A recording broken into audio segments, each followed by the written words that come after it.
Magandang hapon mga ka-happy hour. At narito ang mga balita para sa MBC TV Network News Update, 5 PM edition.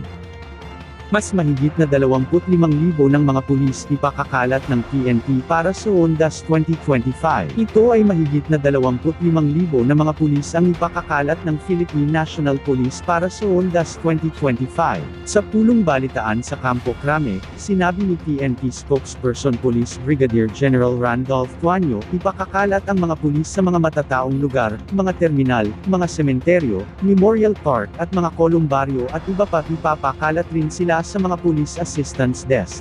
Samantala, sinabi naman ni Tuanyo na magtataas din sila sa full alert status, isang araw bago ang Ondas. Ito ay nakikipag-ugnayan din sila sa iba pang law enforcement unit para sa pagbabantay ng seguridad at pagpapatupad ng kaayusan.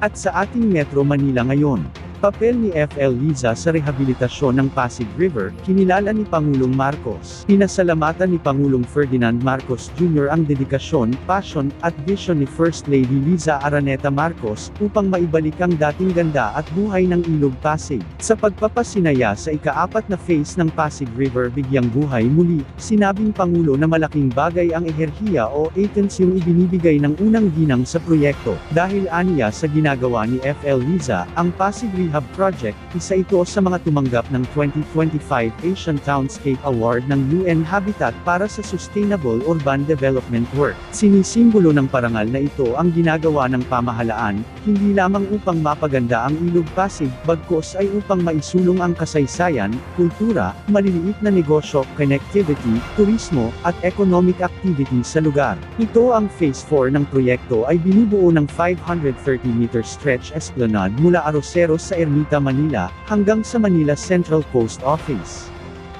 Malalaman natin ang mga latest update mamayang alas 5:30 ng hapon, sa programang Metro Manila Ngayon, Afternoon Edition. Bago tayo magtapos, narito na ang Christmas countdown, ngayong araw ng Lunes. 66 days na lang, Pasko na.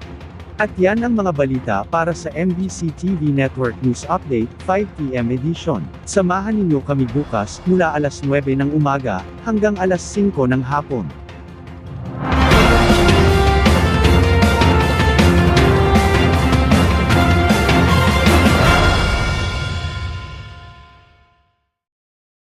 Mga ka-happy hour, kung gusto mong manood ang mga balita sa MBC TV Network News Update, mag-subscribe sa aming YouTube channel, i-like ang aming Facebook page, at i-follow sa aming TikTok account.